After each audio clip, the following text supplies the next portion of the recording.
Dzień dobry. Dzisiejszą poradę zaczniemy właśnie od porady.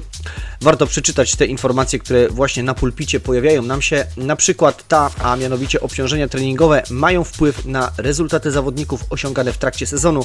Należy obserwować poczynania swoich zawodników i odpowiednio te obciążenia korygować.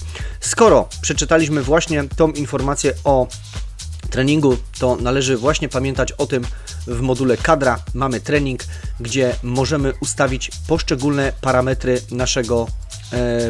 parametry treningu dla danego zawodnika.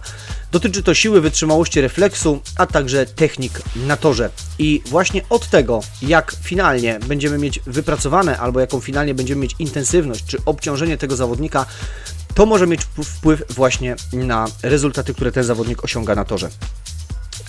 Oczywiście, jeżeli ma dobre wyniki, można nic nie korygować. Jeżeli ma wyniki przeciętne albo złe, warto to skorygować.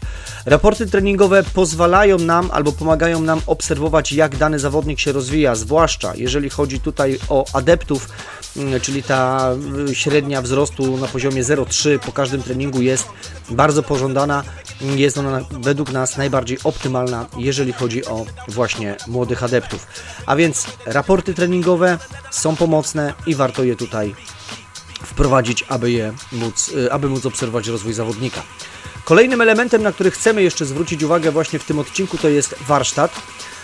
Oczywiście w standardzie każdy z zawodników otrzymuje motory. Tutaj jest to Wicher i Grom w tym przypadku jako takie standardowe, które będą zawsze, ale można oczywiście wzbogacić tutaj paletę naszych motocykli dla naszych zawodników, oczywiście zwłaszcza jeżeli chcemy walczyć o wyższe cele. Możemy sobie właśnie kupić komplet tych motocykli albo pojedyncze sztuki dla poszczególnych zawodników, tak aby byli oni odpowiednio zabezpieczeni.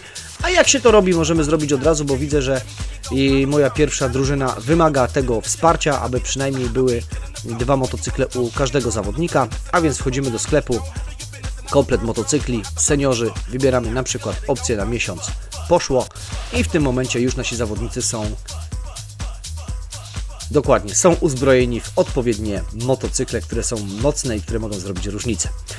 A więc pamiętajcie także o tym, aby zerknąć do warsztatu, co tam ciekawego słychać. Oczywiście w warsztacie możemy też ustawiać reguły serwisowania motocykli, czyli po jakim procencie zużycia będą wymieniane te elementy w naszym motocyklu. Dotyczy to serwisu, który jest codziennie o godzinie 7 rano. Ok, to dzięki, to tyle. Powodzenia, cześć!